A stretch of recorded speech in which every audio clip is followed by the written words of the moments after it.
வீரன் astro TV வழங்கும் ஒரு ஆன்மீக தகவல். சூரிய பகவான் திசை நடப்பவர்களுக்கு அதிகமான கஷ்டங்கள், பிரச்சனைகள், தொந்தரவுகள், கடுமையான போராட்டங்கள், கடன்கள் இருக்குமானால் அதற்கான பரிகாரங்கள் ஞாயிற்றுக்கிழமை சூரியனுடைய நாளாகும். சூரியன் சிவனுடைய அம்சமாகும்.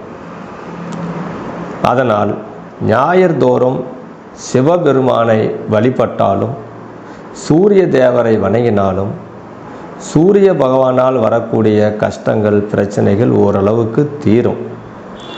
சூரிய திசைனாவே பெரும்பாலும் கஷ்டங்கள் அதிகமாக தான் இருக்கும் அப்படிங்கிறது எல்லாத்துக்கும் தெரியும்.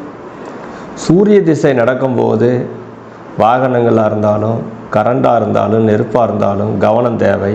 தொழில் விஷயத்துலேயும் கவனம் தேவை. மற்ற பழக்க வழக்கத்திலையும் கவனம் தேவை. இது ரொம்ப ரொம்ப சாமர்த்தியமாக மனிதர்கள் நடக்க வேண்டிய ஒரு காலகட்டமாகும். இது பொதுவாக இருந்தாலும் அதையும் தாண்டி பிரச்சனைகள் அதிகமாக இருந்தால் சூரிய பகவானுக்குன்னு சொல்லக்கூடிய இந்த பரிகாரங்களை மட்டும் நீங்கள் செய்யுங்க போதும். மற்றதை பற்றி பிரச்சனை இல்லை, பார்த்துக்கலாம்.